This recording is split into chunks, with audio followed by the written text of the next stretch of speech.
Well, hello again.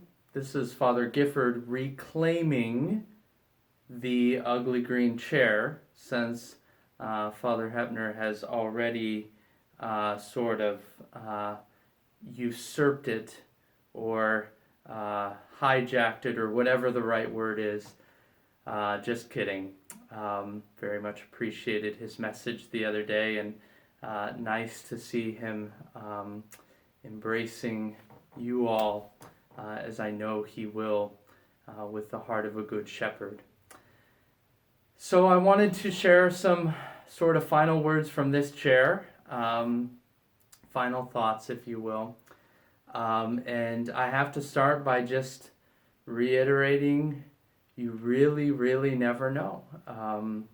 Many times from this chair, I have reflected in one way or another on how many lessons this year has been filled with, reminders of the fact that we really never know what tomorrow holds. We never know what a given day holds.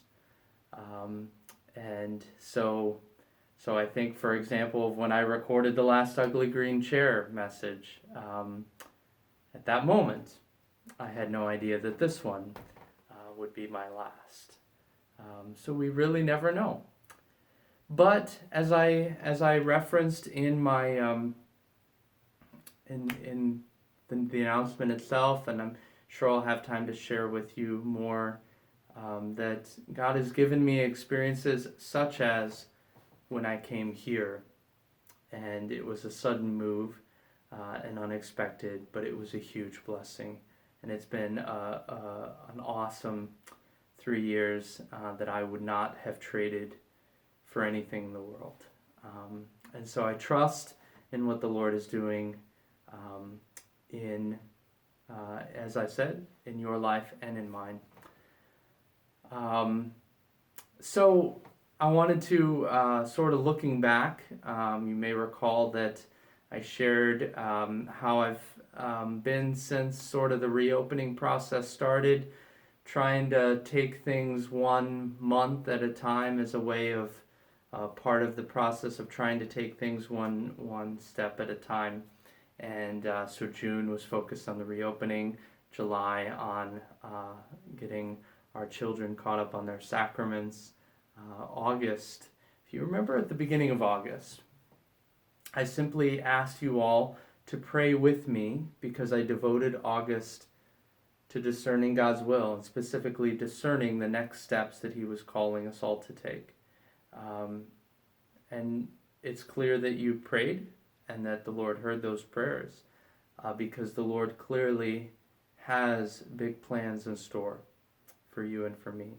And it's not what any of us expected, I'm sure.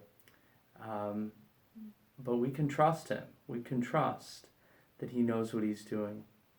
And so I wanted to share that in that month of discerning the next steps, one thing that did become very clear to me, that was a next step that was on my heart.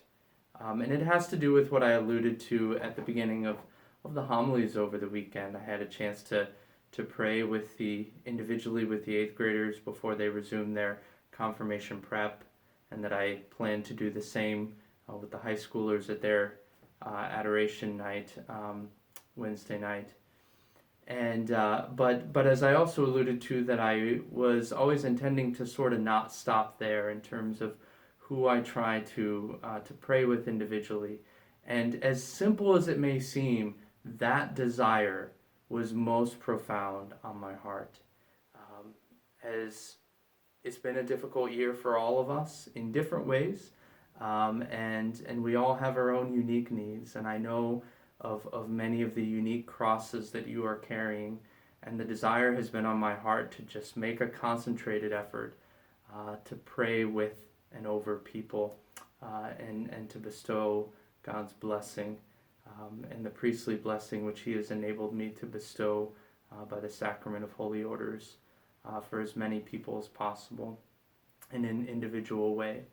And so that was really a fruit of that month of discernment, that this is a next step that the Lord wants for me to take with you all, And so that is what I would like to do for sort of my chance to say farewell to you all this coming weekend, which will be my last weekend with you all. And so what I intend to do is plan A. If the weather is nice, we'll be meeting out in the life garden. I will be standing there behind a kneeler, and you can come and sort of line up. Please practice prudent social distancing as we as you sort of line up. Plan A is in the life garden. Plan B. Did I already say Plan B? I don't know. Plan B will be inside in the hall. But yeah. So I will be standing there waiting to receive you after each of the masses. And if there's anyone who needs me, just the same as I've done with the outdoor communion, if there's anyone who needs me to come to the car, I'm happy to do that as well. And of course, I will come with my mask and all of that, so that people can have the safety and security of being as safe as possible. So that is what I look forward to doing with you all. There is far more to be said. I'm very grateful to God for these next few days, even with you all, just as I've been grateful for the past 3 years. So I will leave that as the end of these thoughts for now. And I look forward to sharing more thoughts with you this weekend. God bless you all.